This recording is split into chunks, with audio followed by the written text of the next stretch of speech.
Of these sanctions is pretty evident. We see the ruble pretty much collapsing, right? We see the Russian government forced to put in capital controls to stop money leaving the country. Also, we have the sanctions are blocking the Russian central bank from accessing its foreign assets. Just how much trouble is the Russian economy in? We tend to forget how weak the Russian economy is.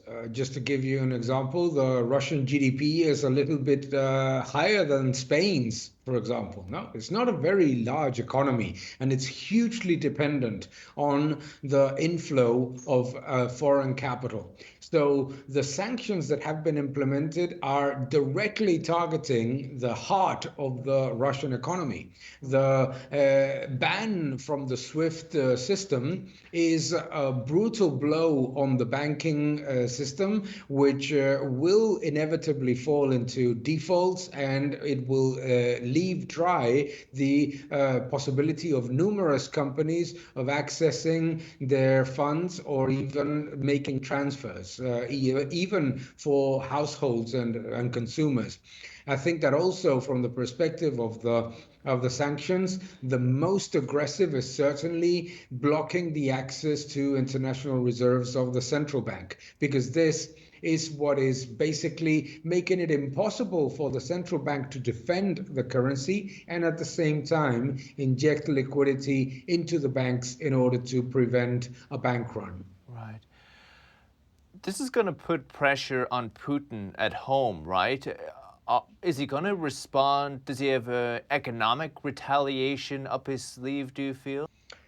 Basically, the only counter sanctions that we have read from Russia today are basically capital controls. Capital controls are not sanctions against the rest of the world, are basically sanctions against domestic savers and domestic companies, because what they're inevitably doing is taking away the revenues of Russian exporters and being impossible for Russian citizens to conduct payments or transfers in foreign currency outside of Russia.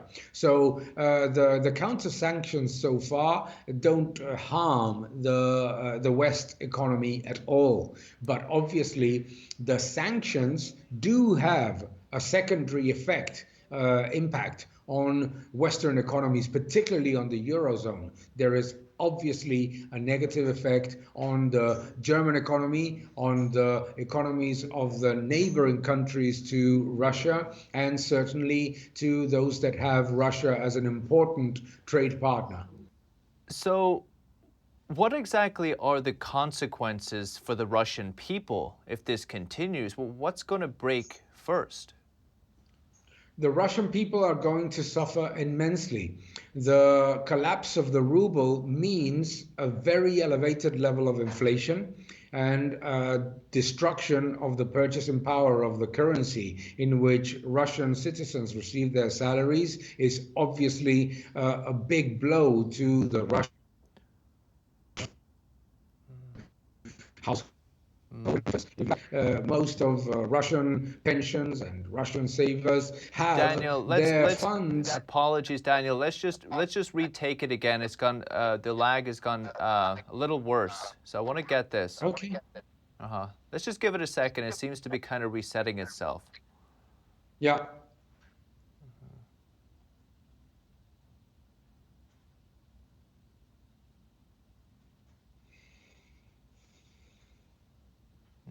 Okay. Let's see. Maybe just say something, Daniel. We can check it. Okay, so basically, the impact on the Russian citizens of the ruble devaluation is immense. Does that work? Not great. Not No, ideal. no. No. What the hell? Give me 1 second. Let me see what's happening.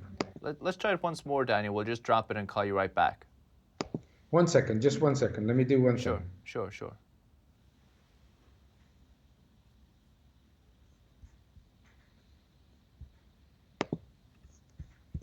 Let me know if it's a little bit better now. Is it Seems to be, better? Daniel. It is. It is. Okay, Oh, it's great. much better. It's much better. Okay, let's Great. go. Great. Let's go. Okay. So, what exactly are the consequences for the Russian people themselves? What's going to break first? The impact on the average Russian citizen is immense.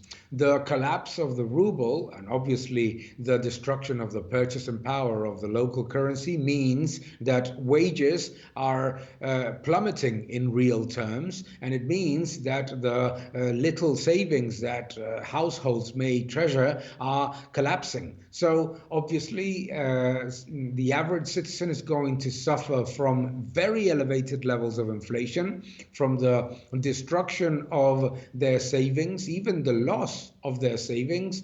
Pension funds, for example, are being obliterated because of the collapse of the Russian equities. And if we look at, in general, what is going to be the impact on the average household, high inflation, very high weakness in terms of access to goods and services, and the concern about a bank run and losing all of their savings. You had tweeted out as well, Daniel, about how the knock-on effects of cutting Russia off from SWIFT, say, for example, Russian banks owe money to European banks, which you've tweeted about they do. Are we facing the possibility of some kind of contagion effect here? Is there a problem with solvency at these European or American banks, perhaps? American banks have very little exposure to Russian banks, very, very limited. The exposure of the United States economy in general to Russia is extremely low. However, in terms of the Eurozone financial system, we need to pay attention to Italian, Austrian, German, French banks because they have quite a substantial exposure to Russia and to Russian financial structures. So, although it's contained to a certain extent, and the ECB certainly can provide liquidity in difficult times, we never should underestimate the cross-border impact of these risks because they can be elevated. However, so far it is true that it's contained to a severe equity valuation collapse, as we have seen today in equity markets all over Europe. That's what we've seen in the past, of course, the central banks, whether it's in Europe or America, coming in and backstopping these types of losses and recapitalizing the banks. So perhaps we'll see it. A lot to watch, Daniel. Daniel Lacalle, Tressis Hedge Fund. Appreciate it. Thank you. Thank you very much. Have a good night. Thank you for watching this video. Please subscribe to my channel, like my videos, leave your comments below, and keep defending freedom. Thank you very much.